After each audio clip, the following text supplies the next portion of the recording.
let's talk about all the books that I read for the month of May. Welcome to this House of Walls. My name is Ashley, and on this channel, I love to share all things homeschooling and books. And today is books. There are more homeschool videos coming very soon, but I also like to talk about what books I read, so I'm going to take this opportunity to go through all the books that I read for the month of May. Overall, May was a pretty good reading month. I'd say there were some highs, a couple more lows, but I didn't DNF any books, which I am not afraid to do. If I am not liking a book, I have so many others on my shelves that could be better, and so I will DNF books if it needs to be, but I didn't need to DNF any books. So I have my journal. Let's go through some stats. So I read 7 books for the month of May, and then I read 2 additional books that were read-alouds with my kids. I don't talk about those on this video, but they are included in my total number and on my Goodreads. So that is a total of 9 books. The number of pages that I read was 2,589. So overall, that was pretty good. There were a couple of shorter pages over Mother's Day. I picked a stack of books and saw how much I could read over that weekend. So there's some shorter books, and my average rating was 4.2, which is pretty good. I think my highest average rating this year so far has been 4.6, and my lowest was 3.7. So let's get into the books. Now, I'm going to be totally honest, I haven't jotted down any kind of notes about these books as I was reading them. So, like this first book I read a month ago. I remember some of the details, but not all, and so we're going to get through it. The first book that I read was Cloud Cuckoo Land by Anthony Doerr. I was shocked by how much I liked this book. This was amazing. I picked this up to read for an in-person book club, and I don't know that I would have picked it up on my own. I had tried All the Light We Cannot See by the same author, and it was a DNF. So I don't know that I would have picked this one up on my own, but I'm so glad that I did.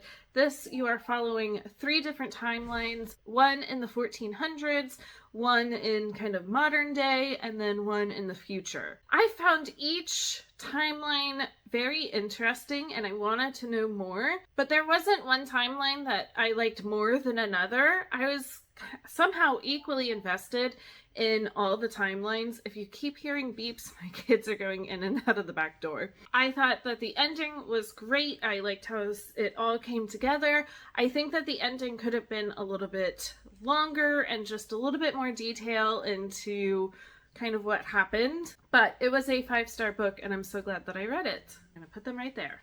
I had to pause. Kids keep coming in and out. We're gonna get through this. All right, my next, it wasn't on my TBR. I really only read it because I had requested the audio on Libby, and it came in, and I'm so glad that I picked it up. That is The Book Thief by Marcus Zuzak. I tried reading this, 2018, 2019, a long time ago, but I wasn't as invested as I am now in reading, and I had just set it down, not because I didn't like it or anything. I just set it down and never picked it back up. And I am so glad that I finally reread it and finished it. You are in Germany during World War II in a very poor street. You're following a young girl, Liesel, who in the beginning of the book is going to live with some foster parents, and just kind of her adventures living on the street and the family and friends, everything like that. The narrator for this book is someone that you wouldn't expect to narrate, but it also kind of makes sense for what was happening in the world at that time. And I absolutely loved it. I listened to this on audio, and it was fantastic. I was bawling at the end of the book. It was so good. It just completely sucked me in, and I couldn't put it down. This was a 5-star book. Now I have a couple of shorter ones that I read for that Mother's Day weekend. And so the first one that I did was Before the Coffee Gets Cold by Toshikazu Kawaguchi. And I'm glad that I picked this up. I will say I rated it 3.5 stars. It's a little difficult to get into and kind of figure out the rules of this cafe set in Tokyo, where you can go in and order a cup of coffee, and you can travel back to a time that you want to, but you do have to be back before the coffee gets cold. And so there's more rules that go into it. Once I kind of picked up that kind of stuff, I enjoyed it. It was going to be a 4-star read, but it is broken into 4 separate little stories, all taking place in this cafe. And the final story, I didn't like how it was just portrayed, and so it knocked it down to a 3.5. Now, I did have books 2 and 3 from this little series on my shelves. I will not be finishing this series, so I might keep this one on my shelf because I think that it's an interesting book. But book 2 and 3 are not going to be on my shelves anymore. Then I read Artificial Condition by Martha Wells, and this is the second in the Murderbot Diaries series. I listened to this on audio, and I really liked it. I gave it a solid 4-star book, which is what I gave the first one, and I am definitely wanting to pick up more of these and continue on with the Murderbot series. My next book was Let Us Descend by Jesmyn Ward. I am really glad that I picked this up. I think that everybody needs to read it. It is not an easy book to get through. It is horrible things happening from page 1 to the end. But this, you are following Anise, who is sold by her slave owner, who also was her father, and she has to then travel from the Carolinas down to New Orleans and is sold off, and everything that happens in her new location. And it was a horrifying, beautifully written story, and I highly recommend it. I did give it 4.5 stars. My next book was, I think, the biggest letdown. It is the second in a duology. I started it in April and I didn't finish it till the middle of May, which wasn't good. I just didn't like where the second book kind of went. I don't know. It just didn't grip me. I didn't connect with the characters or the plot. But that is Ruthless Vows by Rebecca Ross. So this is the second book after Divine Rivals. I gave it 3.5 stars. I had heard that there was more world building and kind of understanding, and yes, I do think that.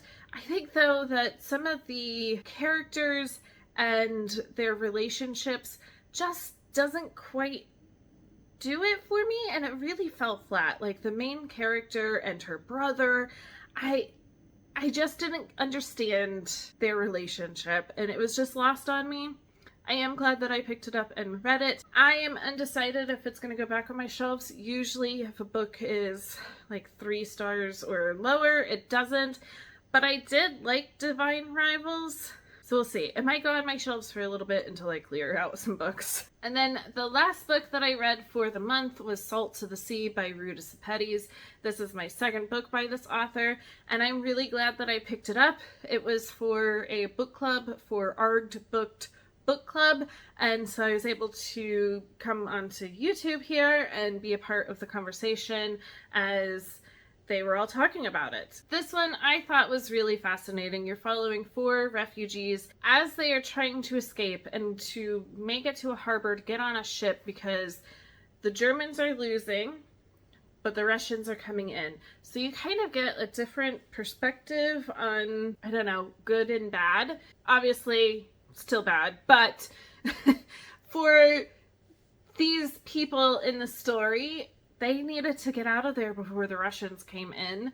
And I thought it was really interesting, really well written. The story of when they get onto a ship and everything that happens then, I had absolutely no idea.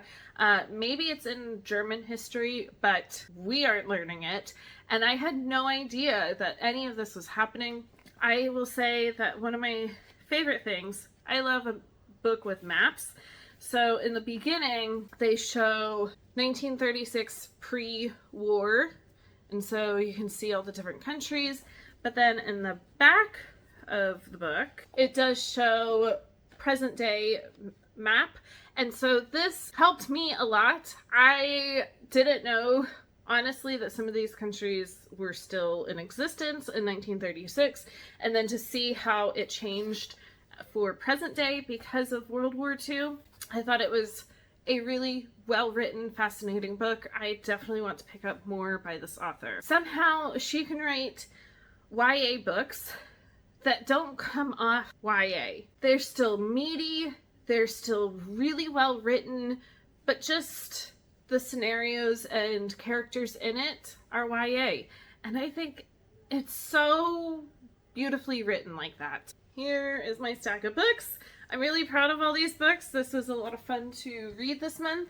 I think that probably my favorite was Book Thief. That is forever going to stay on my shelf, and I can't wait to eventually share it with my kids because I think that it's a really good, different perspective of World War II. On that note, I'm going to go put these books away and continue reading. I am filming this the first full week of June, and it has been a great reading month so far, so I can't wait to come back at the end of June and talk about what I have finished. As always, if you like this or anything else that I post here on this channel, make sure to like and subscribe down below, and I will be back for more soon.